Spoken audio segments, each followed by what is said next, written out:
CP வந்துட்டு ஜனமா எதிர்க்க வந்துட்டு இவங்க தமிழ்கிட்ட வந்துட்டு நம்ம கேம்ப் ஃபயர் மாதிரி ரெடி பண்ணலாமா நல்லாயிருக்கும் அப்படின்ற மாதிரி சொல்கிறாங்க. சரி நான் ரெடி பண்ணுறேன், தமிழ் சொல்ல இல்லை நான் பார்த்துக்கிறேன்னு சொல்லிட்டு சிபி சொல்கிறாரு. அப்புறம் கேம்ப் ஃபயர் ஏற்பாடு நடக்குது ஒரு பக்கம். இன்னொரு பக்கம் சாம் கிட்ட அவங்க அண்ணன் வந்துட்டு என்னாச்சு, அவங்க உண்மையிலே 2 பேரும் ஒருத்தர் இது பண்ணுறாங்களா இல்லை ஜனமாக்காக தான் நடிக்கிறாங்க, ஆனாலும் ரொம்ப க்ளோஸாக இருக்காங்க. சில சிபி கிட்ட உன்னால் நெருங்க முடியலையா, நீ பண்ண வேலையினால தான் இப்படி நடந்துச்சுன்னா அவங்க அண்ணன் வந்துட்டு அவங்க தங்கச்சி வந்துட்டு பலாருன்னு அடிக்கிறாங்க, நான் எவ்வளோ பிளான்ஸ் வச்சுருந்தேன் இதை நம்பி அப்படின்ற மாதிரி சொல்லிட்டுருக்காரு. அடுத்தது பார்த்திங்கன்னா கேம்ப் ஃபயர் ஏற்பாடு நடந்துட்டுருக்கு. எல்லோரும் போய் சேரில் ஒன்றா உட்காந்துட்டு இருக்காங்க சந்தோஷமாக. அந்தாச்சரி அது இதுன்னு கேம் விளையாடலான்னு கேடி செய்துவெல்லாம் சொல்லிகிட்ருக்குறாங்க.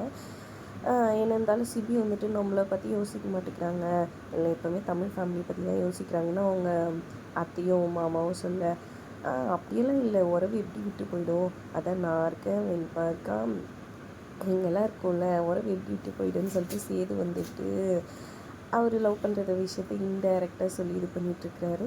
அதுக்கப்புறம் பார்த்திங்கன்னா இங்கே வந்துட்டு தமிழோட தங்கச்சி வந்து அவங்க மாமாவுக்கு வந்து ரூமுக்கு போய் சாப்பாடு எடுத்துகிட்டு போய் ஸ்நாக்ஸ் எல்லாம் கொடுக்குறாங்க. இதெல்லாம் சாப்பிட்டுக்கிட்டே நீங்கள் மொட்டை மாடியிலேருந்து அதாவது பால்கனியில் உட்காந்துட்டு அவங்க விளையாடுறதெல்லாம் பார்த்து ரசிக்கலாம் அப்படின்னு சொல்கிறாங்க. ஆமாம்மா, சின்ன வயசுலலாம் நாங்கள் இங்கே வந்தோன்னா அவ்வளோ சந்தோஷமாக இது பண்ணுவோம்.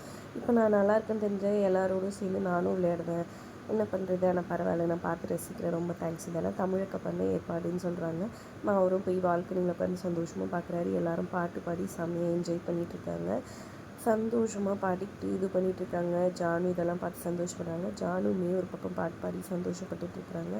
அப்போ என்ன நடக்குதுன்னா தமிழும் சிபியும் வந்துட்டு ஒரு ஜோடியாக வந்துட்டு அவங்க 2 பேரும் ஒரு டீமாக வந்துட்டு இது பண்ண சொல்கிறாங்க.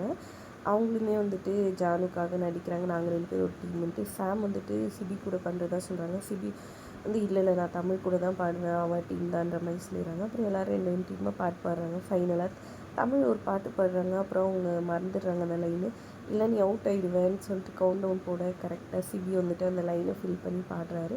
2 பேரும் ஒன்றா சூப்பராக பாடுறாங்க. இதை பார்த்து ஜான் வந்து சந்தோஷமாகி அவங்க 2 பேருக்குள்ளேயும் காதல் இருக்கு, ஆனால் அதை 2 பேருமே உணராமல் இருக்கிறாங்க, எப்போ தான் உணர போகிறாங்களோ அவங்கள பார்த்து சந்தோஷப்பட்டு அப்படியே சிரித்து அப்படியே யோசிச்சுக்கிறாங்க. அதோட எபிசோட் முடியுது. வீடியோ பிடிச்சிருந்தா லைக் பண்ணிக்கோங்க, நம்ம சேனலை மறக்காமல் சப்ஸ்கிரைப் பண்ணிக்கோங்க மக்களே. தேங்க்ஸ் ஃபார் வாட்சிங்.